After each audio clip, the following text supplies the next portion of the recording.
Alright, today is day 3 of the IAE.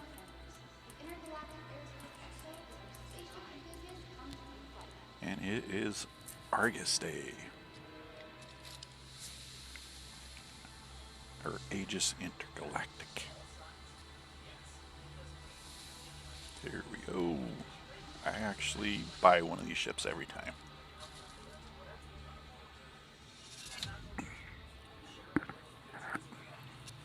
Because it has a large missile that only has 3 of them. But when it hits, and you can take out a hammerhead fairly easy with it.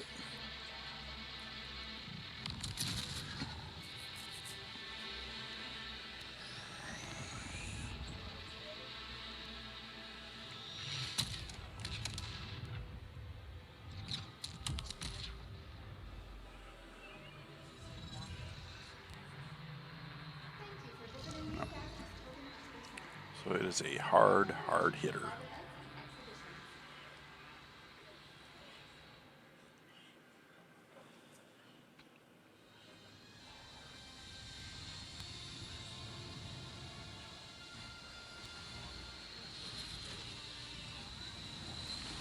Alright, it's a big show today, so let's get to moving. Alright, still the war at home.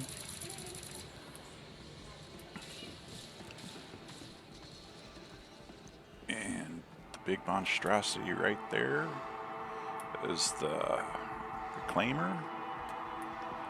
Got a couple of Saber Comet, or yeah, the Saber and the Saber Comet right up front.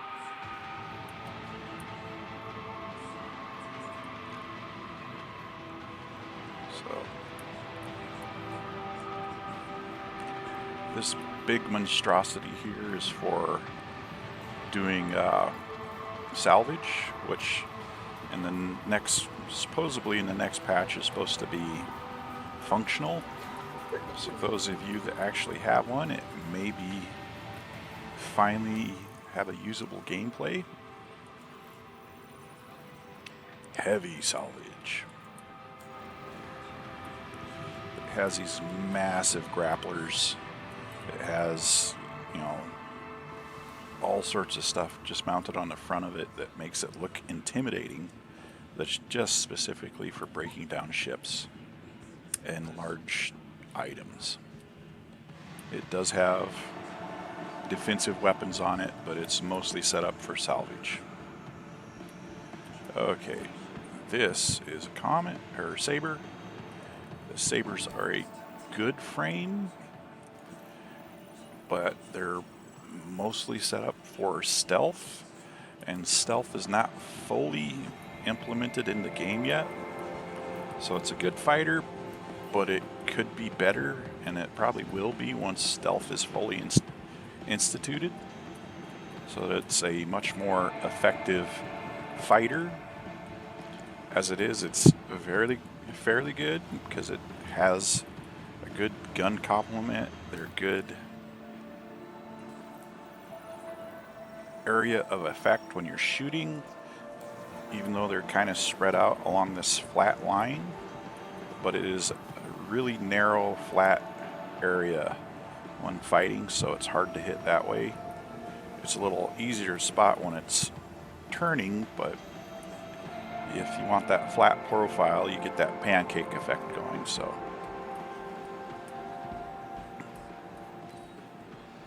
let's go down and see what they have at the bottom. Lounge area.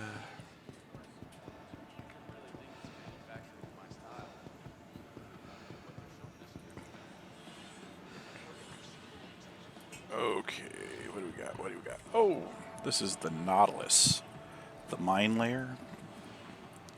I'm thinking it's getting closer because the details on it are coming out a lot better when you look at it. It's not just a fuzzy white box in the back. So it's further along in its development stage. It looks like it's got a huge, maybe twin gun or maybe a rail gun set up there. but its main ability is going to be retrieving and placing mines and auto defense mines, as well as just set and wait mines. So it's going to be an interesting gameplay once that gets in. But I'm more excited about this thing, the Vulcan. It is a mobile repair ship, and I believe that's its dedicated purpose: medium repair, medium refuel. So, you know, small 3-man crew or so, you could probably run this thing to do repairs on ships when there's big battles, or out doing something where they damage their ships and they need them repaired in a short time without flying back to station or something. That's what you'd have. Alright, up the stairs we go.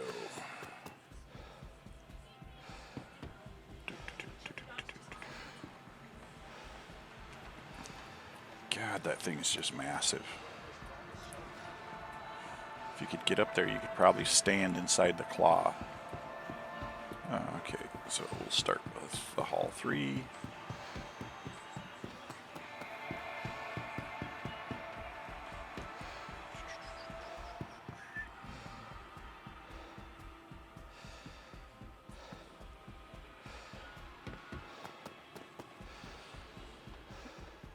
Okay.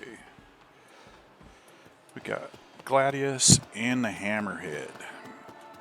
The Hammerhead is a light corvette class ship that is mainly set up as a moving gunboat for taking out light fighters and whatnot, because when it's in flight it has almost a complete all-around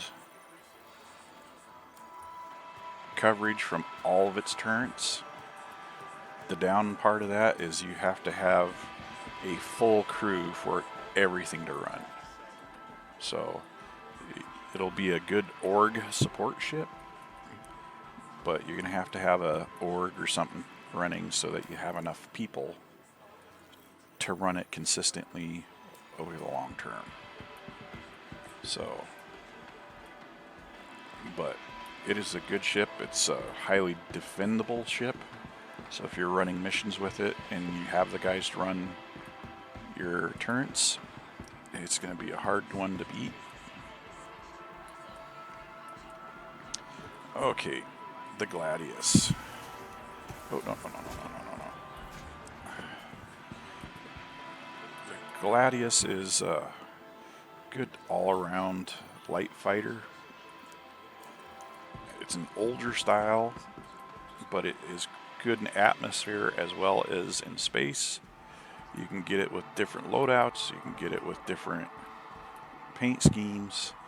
It's just a great fighter. It's also supposedly the main fighter you'll be using in Squadron 42, so it's one to watch for. It might be something you want to work on picking up just so you can practice with it if you have the expansion for Squadron 42, so you'll be able to get practice up so when you're finally in there, you have some idea how to fly that particular version of the ship. Alright, here we are. Okay, these are the Avenger Titans. Avenger. The Avenger comes in several flavors. Yeah. Titan Renegade. Light Freight. So you're going to have a little more cargo. It's got a decent weapon loadout. It's fairly nimble, fast ship. It's one they suggest to... Okay, the Warlock is an interdiction. It has the EMP. So these are the ships they suggest for a step up from the beginner ship. Many people compare them with the Cutlass Black because it's a all-around ship. It's got cargo, it's got weapons, it's got, you know, a good amount of speed. I just don't think they're as durable as the Cutlass, but they're definitely more nimble. So, they are nothing to be sneezed at. Actually, most of the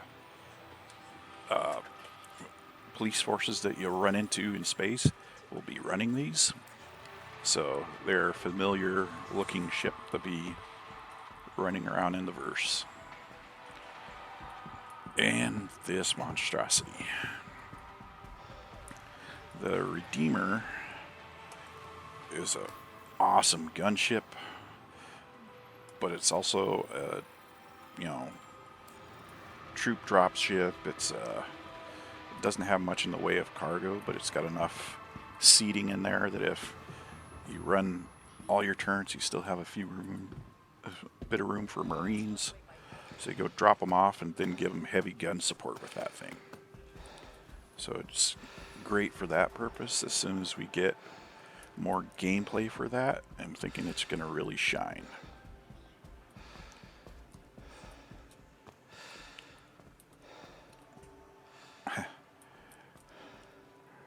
I still think they did an awesome job with the event center this year.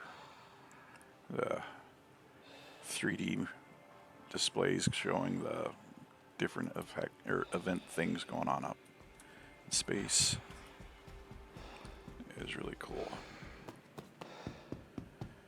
All right, long run. Just shows you how big this thing is. It's a little bit shorter than the 890 jump, but I think it has it beat for vertical height. And it's definitely not as fancy, but it has that whole industrial feel, industrial look, just down. Other than it's just horrible trying to fly it out of an atmosphere, so out of a gravity well, because it's not, you pretty much have to keep your VTOL going until you're almost out of atmosphere with that for it to make it out of atmosphere, because it's just so big and heavy. But once it's in space, it's perfect. It's a little sluggish flight wise, but it's a big industrial ship, so that's kind of to be expected. Okay, the Vanguards. The Vanguard used to be the go-to ship for, taking big ships out, but it hasn't really dropped to the wayside. It's just during the rebalance and everything for a heavy fighter, it's kind of lost a step. It's got a nice, top turret. It's got the big main gun and these 4 smaller guns. And I believe one has an EMP, one has, troop carrying abilities, one's, was it the tech fighter or whatever they call it? Yeah. But the biggest drawback is the weapon loadout of those smaller guns. If you could swap them to something else, would make it more versatile, but you only get so many variations of those 4 small guns that are permanently hard fixed to the fuselage. But historically, it's like the old World War II fighters that had the guns built right into the fuselage of the plane. That's how you fire at the enemy, is that you wouldn't have a gimbaled weapon. Alright. Yeah, this is the hoplite, this is the drop ship. So it's the one with the most seats. But overall, they're good ships. They can just take a beating and keep on going. But they've kind of lost step with their limited weapons interchangeability. So if they fixed it a way where you could add or change around weapons, it would probably be a much more versatile frame. All right, one more room.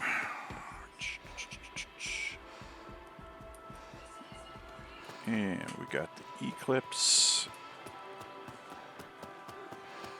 which is one of the ships I usually purchase right away at every patch update, because it is a good way to deal with the Hammerhead, because normally as somebody that's doing the what are they, the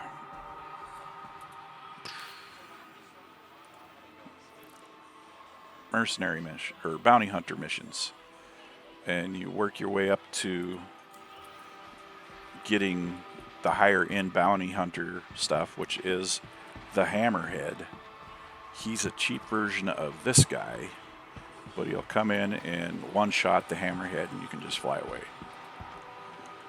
The Retaliator is the larger, heavier one. This is the guy you'll go after capital ships with. Come on. Where... oh, come on. There we go. The Retaliators for capital ships. This is more for your smaller ships. So, you know, when stealth functions get in, he's going to get even better, because the Eclipse is a stealth ship. He's not much of a dogfighter, but you sneak in, drop your missile or your torpedo, and you just fly away from it. You know, that's how you deal with it. And this one, the Retaliator's got turrets. It's got kind of a stealth-esque form, but it's more of a, you're going to fly in, you're going to hit hard, you're going to have rear turrets, upper turrets, and I think this thing's got like 9 or 12 big torpedoes on it for taking down capital ships, where the Eclipse has only got 3. So those are the ships for today. I hope you enjoyed, and I will talk to you tomorrow most likely. All right, bye.